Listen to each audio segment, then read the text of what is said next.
What's good? It's Woog.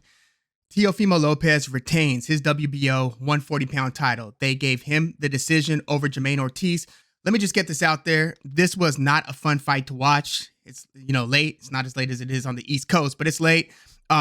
This was not an eventful fight. I mean, the post-fight interview in the ring from Teofimo Lopez was a little bit of a spectacle, as was the entrance. Sick entrance. And there were interesting aspects about the fight, but all in all, once it hit like the 6th round and there was a really bad cut that it happened with the head clash. This was a snoozer and a frustrating fight to watch because of the amount of, the amount of running. It was not eye-catching. It was not a pleasing look. I mean, when I have to do film study for future fights involving these guys, I'm just going to go based on what I know. I don't know if I can stomach watching another 12 rounds like that again. Anytime soon, at least. But look, Jermaine Ortiz did not have a fan-friendly fight. Look, I'm as upset about that as anybody. I mean, usually he throws a ton of punches, but he should have won that fight.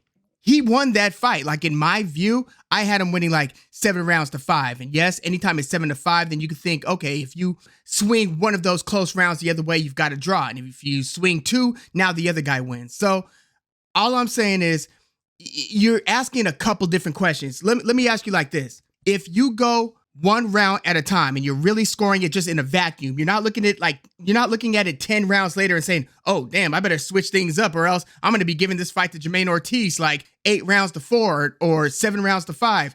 I better start penalizing him for his boring style of fighting. Like, which guy winning would require a tougher squint? Like, who is it easier to give the fight to?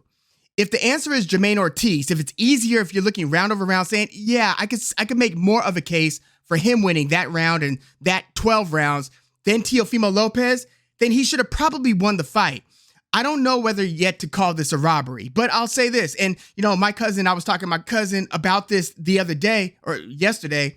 He was saying if Teo's on his game and things go his way, he could get a stoppage. If things don't go his way, I can see the judges awarding him in a fight that it looks like Jermaine Ortiz edged. And I think that kind of happened. Now, it didn't happen in the style of fight that we would have expected to see play out. By the way, 117 to 111, 9 rounds to 3. Steve Weisfeld gave it 9 rounds to 3 for Teofimo Lopez. That's a little bit, that's crazy. Put it like this. After 9 rounds, I had it 6 rounds to 3 for Jermaine Ortiz. So on my card, even if you gave 10 through 12 to Teofimo Lopez, that brings it to a draw. You would have to give Teofimo Lopez just about every round that you would have to give him like the benefit of the doubt and give that to him for him to pull off even a 7 to 5 score, let alone a 9 to 3. 9 to 3, I don't see how. Look, how could you not give like 4 of the first 6 rounds or something like that to Jermaine Ortiz? Like, how can you even have it 3 to 3 after 6? I look at that as even being a little bit egregious. I mean, for the first few rounds, Teofimo Lopez was chasing after like a swing round. Like the first round, I actually gave that to Teofimo Lopez.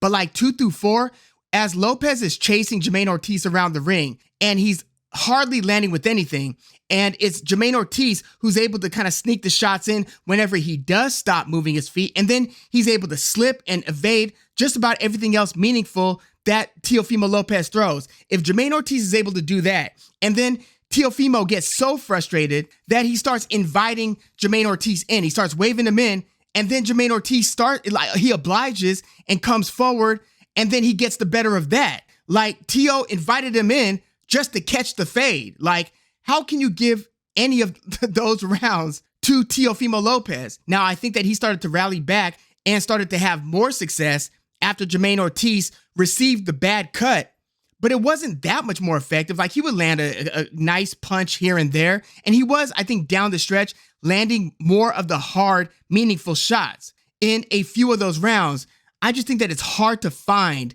7 rounds to give Teofimo Lopez. Like, to do that, you have to make up your mind as a judge, and you have to say, I'm going to penalize this fighter because he's just moving too much. So I'm not going to reward it. Even if he's putting on a bit of a boxing clinic, even if he's turning this fight into the style of fight that he wants, even if he's making Teo chase him around and Teo's never really able to get anything going consistently, even if he's able to totally take Teofimo Lopez off his game, I'm still not going to award that guy because he is just moving too damn much and it is just too boring a style for me to reward. The judges have to basically make that decision and say, that's how I'm going to judge the fight. Now, I'm curious as to whether this is the rule or not. When a judge decides round after round, once they make the decision on that round, I don't think they're able to go back to it and change it. I don't think anybody down the pipeline is allowed to change anything. I just hope, for the sake of boxing, that this is truly being judged on a round by round basis and that judges aren't in any way, or nobody after the judges either, until it makes it into the hand of the announcer, the ring announcer. I hope that nobody is able to review a scorecard, because that strikes directly at the integrity of the sport. Not to say that that's happening, like scores are being reviewed and you're saying, no, we can't have this. Like, or you look at it after 9 or 10 rounds, like, you can't have Jermaine Ortiz. I can't have Jermaine Ortiz up 6 rounds to 3 after 9. I better start going in the other direction. But going in the other direction because you realize that your scoring is getting out of hand, that would be a different thing entirely. But I just hope that things are on the up and up. But I tend to believe that the judges are making the decision to reward one style of fighting, the guy coming forward, more than they are willing to reward the guy who's boxing and moving, continuously moving. And he was slipping some nice shots. Teo would throw, he would duck, he would slip, he would then come back with a couple. Not to say that he was landing with everything or making everything miss, he being Ortiz.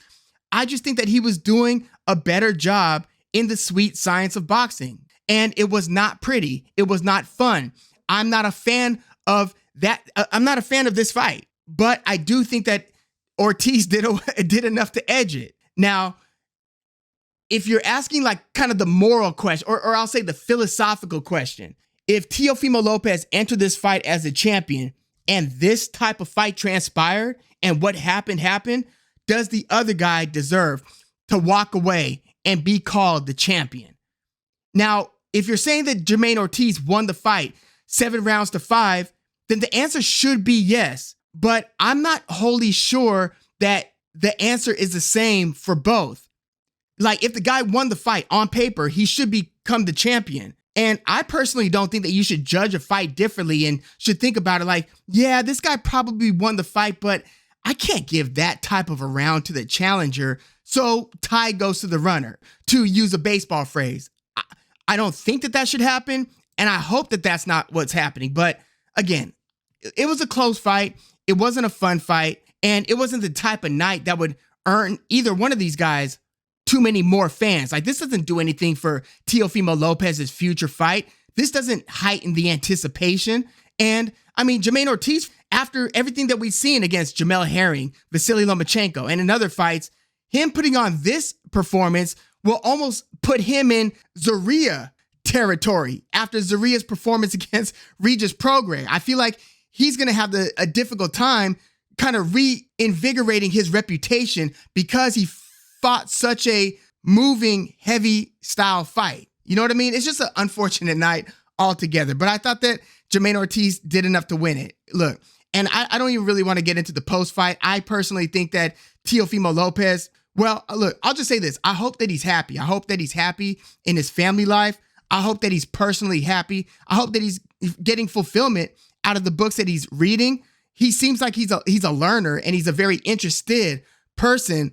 But man, it's tough to gauge where he's going to be state of mind wise. You really never know what you're going to get. Not to mention him starting his in-ring interview, basically telling the crowd to SMD without using the abbreviation, saying each one of those 3 words.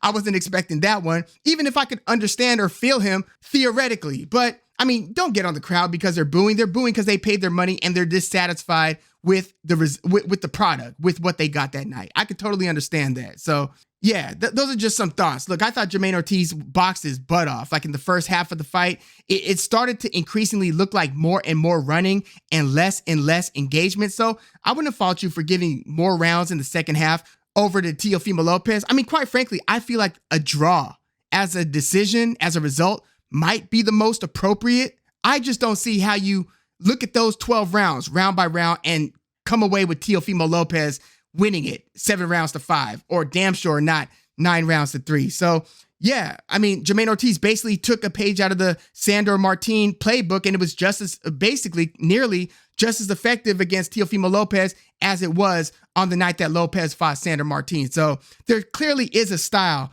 that frustrates Teofimo Lopez. I don't think that Teofimo Lopez, if I had to bet, I don't think he beats Devin Haney. Devin Haney doesn't move nearly that much. You don't have to worry about him just totally running around the ring like that. But, I mean, Jermaine Ortiz, I mean, that was obviously their game plan, and they stuck to it. And I thought that he deserved the win, but that's just me. Let me know your thoughts on this one. There's not really too much to break down. It was Teofimo Lopez doing a lot of stalking, a lot of chasing, never really cut the ring off. And you would think, Teofimo Lopez is an athletic dude, and I mean, he's a pretty decent dancer. I mean, I've just seen him in some social media clips. He's an athlete who could move his feet and dance pretty well. You would think that he would have the foot sophistication to be able to take better angles as Jermaine Ortiz is moving laterally. Yeah, but he was moving this way, then he would move this way, and he would duck at just the right times. He was making Lopez miss with most of his meaningful stuff. And again, I thought it was a little bit scintillating when Lopez would then wave him in and then just catch hands and get the worst of that. I thought that was some of the funnest parts of this non-fun fight. But yeah, let me know your thoughts on Lopez versus Ortiz. Who did you have winning it? How did you score the fight? Are you of the mindset that there's a certain style that should be rewarded over another? Case in point, the UFC, at a certain point, they actually put it in their rules that they weren't going to award basically what they call lay and pray, when you're able to kind of half wrestle the guy into superior control, but you're not doing a lot to meaningful hurt the guy or to go for submissions. You're just kind of out wrestling him, but you're kind of laying on him. They don't reward that. So if you do that for like 3.5 out of 5 minutes, and then in the stand-up, the guy catches you with a couple good shots, they'll immediately award the guy who caught you with a couple good shots, and they'll almost penalize that 3 to 3.5 minutes of superior ground control. So yeah, ring generalship in this case, even though, again, look, I'll keep it real, like Jermaine Ortiz, he was moving a lot. He was moving a lot. But they clearly were willing to award one style over the other, even if it wasn't the more effective, even if it was, reactionary because you couldn't seize control of the flow of the fight, of the rhythm of the fight. So Teo had to resort to chasing him. And quite frankly, I think the judges just got frustrated or scared of giving Jermaine Ortiz more of those rounds. But let me know how you see this one. What do you see from Teofimo Lopez going forward? Who do you think he should fight? Who do you think he will most likely fight? And is Jermaine Ortiz going to be able to get another meaningful fight anytime soon? Let me know your thoughts. Like the video, subscribe to the channel if you are into the fight talk. I'm Woog. Thanks for tuning in.